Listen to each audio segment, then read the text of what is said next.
Okay, let us start. Anybody other question?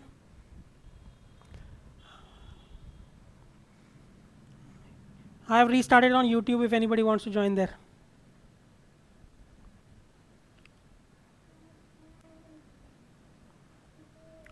Hello. Yeah, go ahead, Manav. Sir, the Octave assignment which you gave us, the second assignment. Sir, Yeah. the first question in that, sir, we are having two cases. Once the material is a N-type semiconductor and once the material is P-type semiconductor.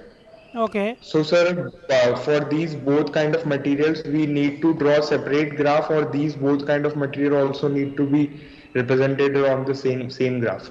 No, no, no, no.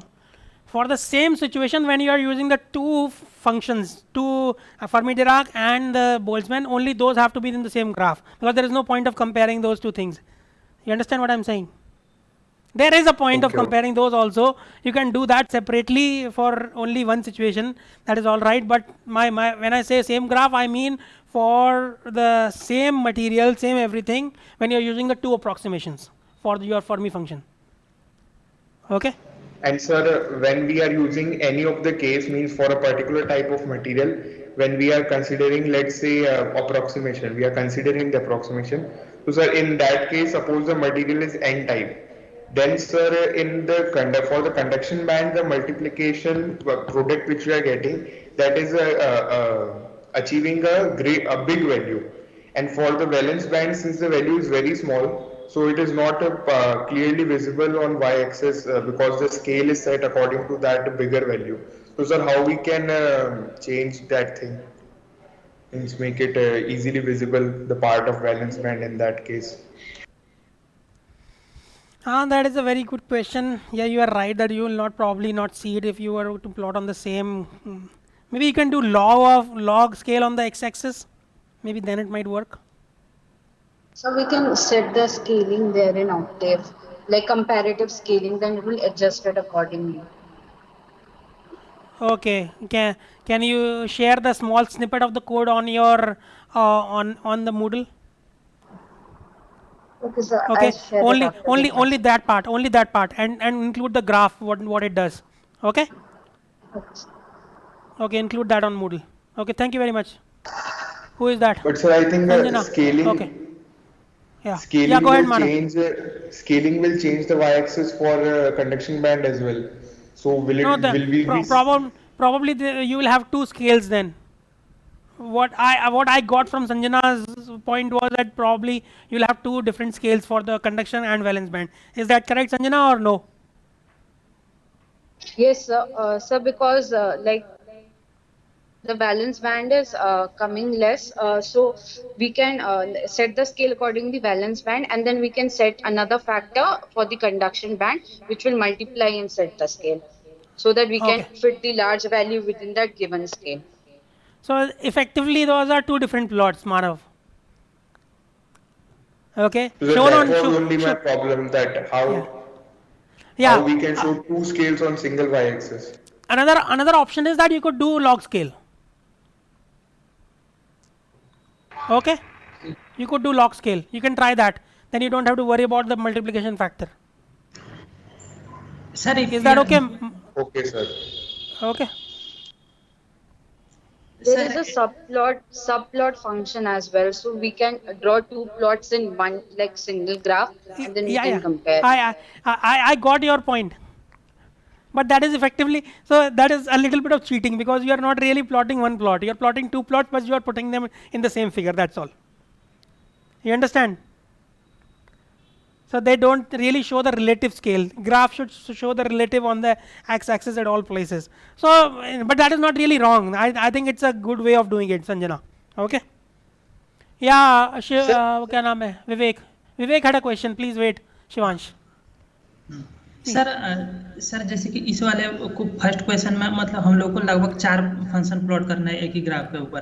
Sir जैसे कि GC, फिर से जीवी plot करेंगे, फिर से एफएफई plot करेंगे, फिर उन दोनों का प्रोडक्ट, तो सर स्केलिंग नहीं इतना। नहीं नहीं, वो सब प्लॉट नहीं करने, खाली प्रोडक्ट प्लॉट करना है यार। मैंने कहाँ पे लिखा है जीसी और जीवी को प्लॉट करना है या एफई को प्लॉट करना है? वो प्लॉट ही नहीं करना है तुम्हें, खाली प्रोडक्ट को प्लॉट करना है। हाँ तो सर हाँ फिर सर मतलब फिर स्केलिंग सर इतना हो रहा है ना सर, फिर स्ट्रेट लाइन दिख रही है, कुछ मतलब वैल्यू ही नहीं दिखेगा, क्योंकि सर वो अगर प्लॉट वाई वाई सर एक फंक्शन है, उसको अगर यूज करते हैं तो एक ही ग्राफ पे दो आप स्केल यूज कर सकते हैं, पर उससे भी सर मतलब क्लियरली दिख नहीं रहा है, क्योंकि सर ओवरलैप हो रहा है बहुत ज्यादा उसमें। क्या ओवरलैप हो रहा है? दोनों फंक्शंस हाँ सर। जो फर्मी डिराक और बोल्ट्जमैन वाले वो दोनों ओवरलैप कर रहे हैं एक दूसरे के? हाँ सर मतलब वो जैसे होता है ना सर, स्केलिंग ऑटो स्केलिंग होके एकदम स्ट्रेट लाइन बन जा रहा है, तो फिर मतलब दिख ही नहीं रहा है कि कुछ ग्राफ बना क्या भी कि नहीं। क्या स्ट्रेट लाइन बन रहा है? मतलब नीचे वाला पार्ट या ऊपर वाला पार्ट या दोनों पार्ट? सर दोनों पार्ट। ऐसा नहीं हो सकता यार, तुम कुछ गलत कर रहे हो। नहीं सर सर, मेरे इसमें केस में स्ट्रेट दोनों ओवरलैप हो रहे हैं बहुत ज्यादा, मतलब they are not clearly distinctively visible. The two plots because of Boltzmann and that. That's what you are saying. Yes sir, Yeah, yes that is expected. So that is all right. हाँ sir That was वही। that was the point of the assignment. The point of the assignment was that these two should overlap. Is that okay, But, Vivek, sir- or no? हाँ sir मतलब कि मैं वो book में दिया है ना ग्राफ, पहले जीसी दिया, मतलब एक ही ग्राफ पे, तो मैं सर वैसा कुछ कर रहा था कि पहले जीसी प्लॉट कर दूं, फिर उसके ऊपर वो प्लॉट करके फिर नहीं, एक ही ग्राफ। वो करना ही नहीं है यार, खाली जीसी टाइम्स एफ प्लॉट करना है, दोनों का प्रोडक्ट प्लॉट करना है, वो इंडिविजुअली ठीक। प्लॉट करना ही नहीं है। अगर ठीक। करते भी हो तो तुम्हें डिफरेंट स्केल्स चूज करने पड़ेंगे सब चीज़ों के लिए कि तुम्हें दिखाई दे वो, हाँ वरना सर। नहीं दिखाई देगा ऑब्वियसली। ठीक है सर। ठीक है, अगर तुम करना भी चाहते हो तो तुम्हें सब चीज़ों के अलग अलग स्केल्स चूज करने पड़ेंगे हाँ अगर एक ही फिर जगह सर वो प्लॉट बहुत करना। कॉम्प्लिकेटेड दिखेगा, क्योंकि फिर वाई एक्सिस पर मेरे को 3 अलग तो मैं स्केल यूज करने यार पड़ेंगे, एक्स एक्सिस। तुम अपने आप कॉम्प्लिकेट कर रहे हो तो मैं क्या कर सकता हूँ? मैंने तो कहा ही नहीं है कॉम्प्लिकेट करने के लिए, मैंने तो सिंपल चीज़ प्लॉट करने के लिए कहा था। हाँ ठीक है sir. Okay sir in the first Sir, question, यार, let Tania ask first. sir in the first question, can't we draw like the conduction band separately and the valence band separately in two different graphs? Yeah, that is Or is also the same. necessary? No. What's her name? Upar Sanjana. What Sanjana was saying was effectively doing the same thing, but in a little more polished way. But that is all right if you want to do it. Okay, sir. Okay. Hello. Shivansh, yeah, go ahead. Sir ये मैं पूछ रहा था, उसमें जैसे वो जो दो बेल शेप आएंगे तो एक की वैल्यू बहुत बड़ी आएगी, तो उसको किसी कांस्टेंट से मल्टीप्लाई नहीं कर सकते थोड़ा फिट करने के लिए? फिर बाद में लिख देंगे कि भाई मतलब कंपैरेटिवली ज्यादा है, तो इसलिए। क्या दोबारा बोलो, किस चीज़ की बात कर रहे हैं? मतलब सर वही जो प्रोडक्ट है, तो जब मतलब EF उसके EC के पास रहेगा तो EC की वैल्यूज काफी बड़ी आएंगी, जो ये मानव पूछ भी रहा था कि हाँ। भाई वो फिट नहीं आ रहे ना फिर दोनों। तो सर हाँ, अगर EC वाले को थोड़े कांस्टेंट से मल्टीप्लाई कर दे 10 की पावर माइनस कुछ से, ताकि वो एक बार दोनों बेल शेप्ड आ जाए एक ही में, और वो बड़ा तो दिखेगा ही। फिर हाँ, तो आगे वही तो मतलब कहा, explain- संजना ने वही बोला था। तो सर मतलब वो ज्यादा सही रहेगा या लॉग वाला जो आप बोल रहे हैं कि लॉग में कर दो फिर?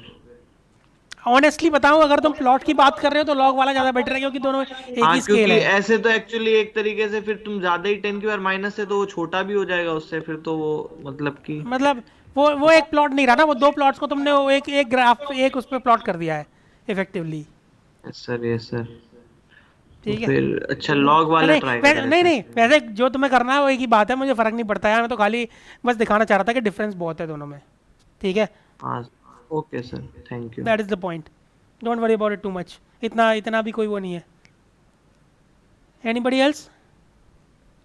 सर और सर वो जो जो जीसी इंटू एफसी जो हम प्लॉट कर रहे हैं सर, जो आपने बोला तो जो दो मेथड्स यूज करने, सर वो जब इंटीग्रेशन करते हैं तब हम इनकॉर्पोरेट करते हैं ना कि बोल्ट्जमैन यूज करेंगे या डायरेक्ट फर्मी से करेंगे, पर जब जस्ट मल्टीप्लिकेशन वो में तो हम एग्जैक्ट फर्मी का फंक्शन ही यूज कर सकते हैं, उसमें फिर दो नहीं, मेथड्स वो नहीं, मल्टीप्लिकेशन तुम्हें इंडिविजुअल अलग अलग फंक्शंस को यूज़ करना है। मतलब एक में फर्मी डिराक फंक्शन यूज़ करना है, दूसरे में वो करना है, क्योंकि इंटीग्रल तो उसी फंक्शन का ही होगा ना। इंटीग्रल क्या होता है? उसी फंक्शन का सम, मतलब एरिया अंडर दैट कर्व। तो मतलब हमें जो जीसी और एफई का जो मल्टीप्लिकेशन है वो दोनों केसेस में करना है ना? हाँ ऑब्वियसली। अच्छा, मुझे लगा कि जीसी और एफई तो एक ही फंक्शन है, जब इंटीग्रेट करते हैं तो अलग अलग मेथड इनकॉर्पोरेट इंटीग्रेट करते की हैं बात ही for नहीं ease है, of उस फंक्शन को ही integration। रिप्लेस कर देते हैं ना हम, फंक्शन को ही रिप्लेस कर देते हैं हम। केवल इंटीग्रेशन के टाइम पे आखिरी में जाके एकदम से वो फंक्शन चेंज नहीं हो जाता, फंक्शन स्टार्टिंग से ही डिफरेंट होता है। अच्छा, तो बस वो ठीक है। मैथमेटिकल वो के लिए नहीं करते हैं, हम वो फंक्शन पहले से ही वैसा लेते हैं ना। हाँ हाँ, okay sir. Anybody else? Yes Dheeraj. Yes. Sir, but how is the variation of n with group? Is it by 2 times of EG by 3? Is it that or? यार तुम्हारी आवाज़ बहुत कट रही है यार, बहुत कट रही है आवाज़। कोई ऑप्शन है कुछ और? कुछ नहीं समझ में आ रहा यार। Is it that Why don't you do the same thing as somebody did last time? Please call Arush and tell him the question, and then he can ask me the question, or somebody else, whoever is your friend, if that is an option for you. Or you can type it and then we can discuss it in the next class. Okay, type it and email it to me, and I'll answer that question in the next class. Okay? धीरज, अगर correction improve हो सकता है तो ठीक है, वरना ये एक ऑप्शन है, जैसा तुम्हें सही लगे वो बता देना। Anybody else has a question? So what about the first line in the first question of our assignment, octave assignment? Means you were talking about the defective density. So sir, Yeah. that is NC and NV. And Yeah. sir, I checked it in book also, so that sir, the substitution which we did, that we take the argument inside the exponential as a single argument, and then we replace it in the main equation for our integration process. So Okay. sir, NC and respective NCs in both the cases will come same only, and so as well with NV. So sir, what exactly you are telling us to do in the first line of the first question?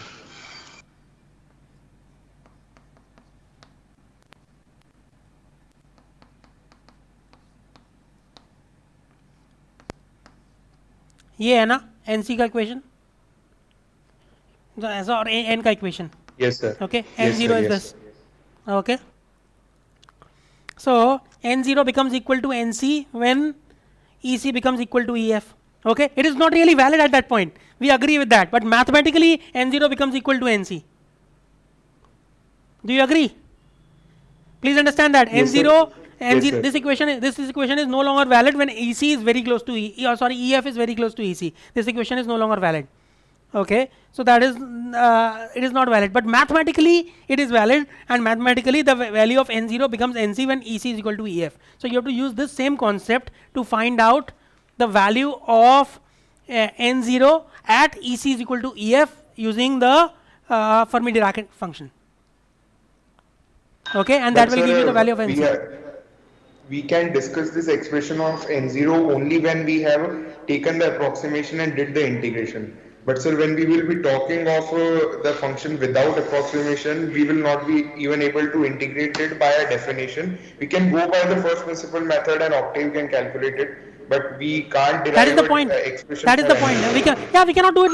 अरे यार, हम approximation करते क्यों है? क्योंकि हमसे कुछ हो नहीं पा रहा होता है। हम ये बोल्ट्जमैन अप्रोक्सीमेशन किया ही इसलिए क्योंकि हमारा इंटीग्रेशन नहीं हो पाता है। हाई समझ में? तो मैं ये करने के लिए कह रहा हूँ, इसका मतलब मैं न्यूमेरिकली ही करने के लिए कह रहा हूँ तुमसे। Do you understand?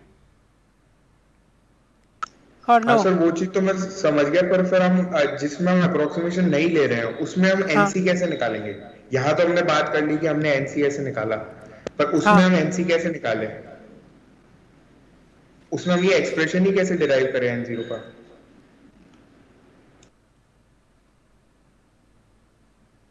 क्यों एक्सप्रेशन डिराइव करना क्यों है तुम्हें? तुम N0 तो निकाल सकते हो ना? सर N0 कैसे निकालेंगे जब हम इंटीग्रेट ही नहीं कर पाएंगे GC into FFE? क्यों नहीं कर पाएंगे? न्यूमेरिकली हम इंटीग्रेट कर सकते हैं ना? हाँ तो सर न्यूमेरिकली इंटीग्रेट करने के बाद NC को छोड़ के जो बचे हुए फैक्टर्स बच रहे हैं उनके बारे में हम कैसे जान पाएंगे? अरे यार, न्यूमेरिकली इंटीग्रेट करने में तुम कुछ EC की वैल्यू लेते हो या नहीं लेते हो? सॉरी EF की कोई वैल्यू लेते हो ना, तभी तो इंटीग्रेट कर पाते हो, वरना नहीं कर पाओगे क्योंकि तुम्हें वैल्यू ही नहीं पता। हाँ सर। लेते हो ना कुछ वैल्यू EF की? क्या ली थी तुमने EC माइनस EF पहले पार्ट की, मतलब उसके लिए जो एन टाइप है उसके लिए EC माइनस EF क्या लिया था तुमने?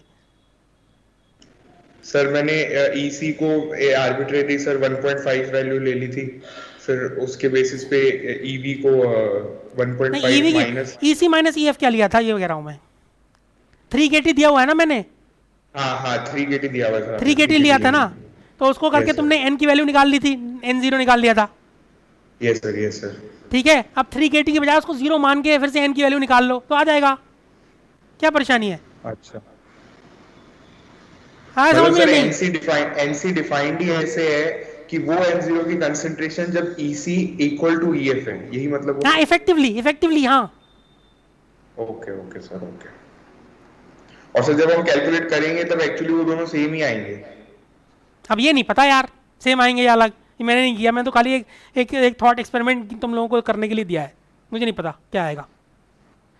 Okay same okay sir same नहीं आने चाहिए, वैसे थोड़ा तो डिफरेंस आना चाहिए, ओके सर। क्योंकि तुम्हारा इंटीग्रल डिफरेंट होगा ना। नहीं सर मैं वो सोच रहा था कि क्योंकि दोनों दोनों के मल्टीप्लिकेशन के प्लॉट्स ऑलमोस्ट सेम आ रहे हैं, तो इंटीग्रल दिखने में अलग होगा पर एक्चुअल में प्रोसेस सारा सेम ही जा रहा होगा, तो हो सकता है वैल्यूज बराबर भी आ जाए। नहीं बराबर तो नहीं आएंगी यार, डिफरेंस तो आएगा क्योंकि तुम्हारे दिख रहे हैं लेकिन डिफरेंस तो है ही ना उनमें थोड़ा बहुत, तो डिफरेंस तो आएगा ही। और okay okay integration sir integration में तो और ज़्यादा आएगा क्योंकि थोड़ा थोड़ा डिफरेंस सब उसका ऐड हो जाएगा ना। ठीक है, okay sir okay. Anybody else?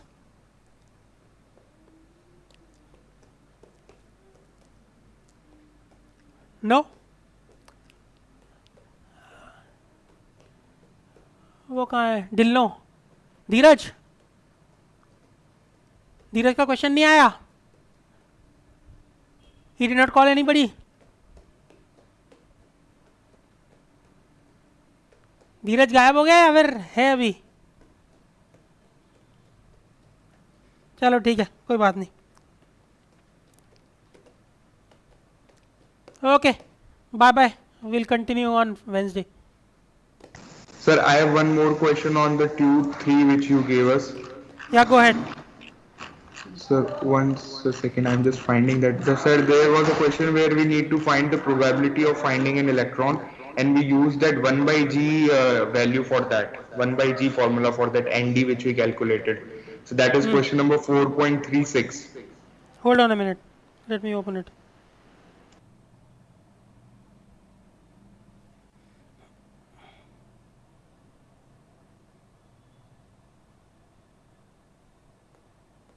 No, sir, sorry, it was 4.37. 4.37.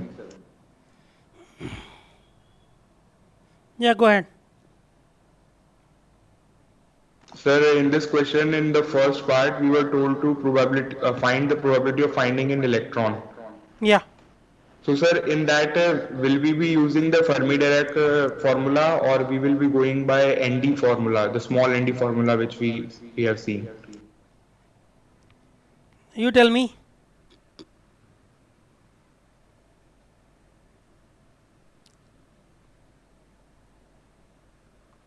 We'll use both. For donor level, we will use the small ND formula, and for conduction band, we'll use the Fermi-Dirac function. But sir, why for means the Fermi-Dirac distribution which we shown previously?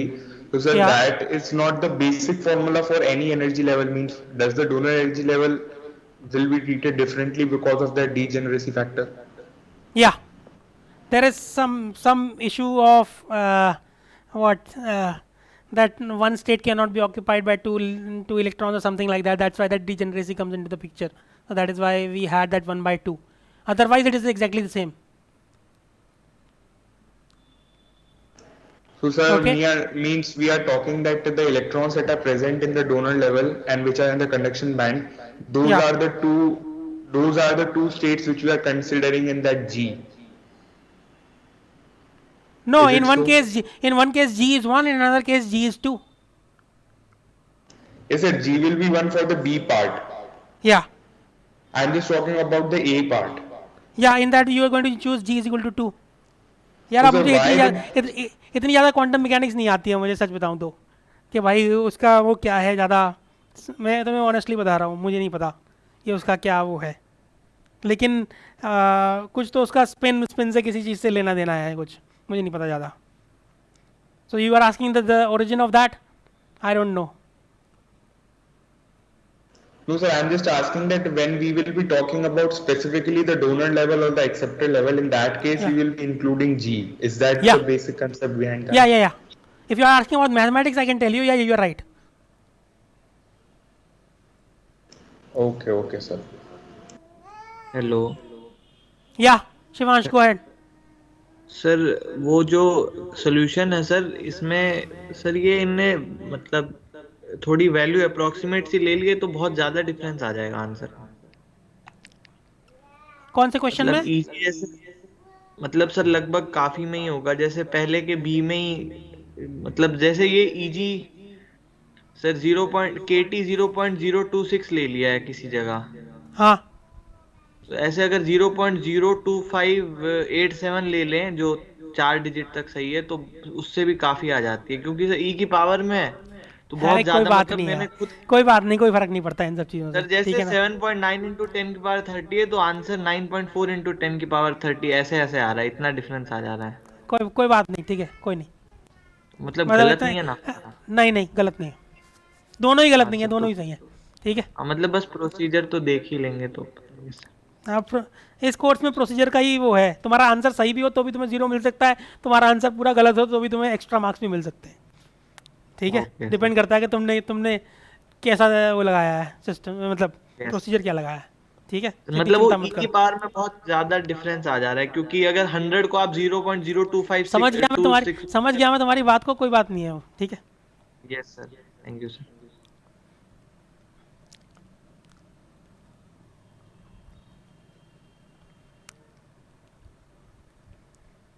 Nobody else? Okay then, bye bye, see you on Wednesday.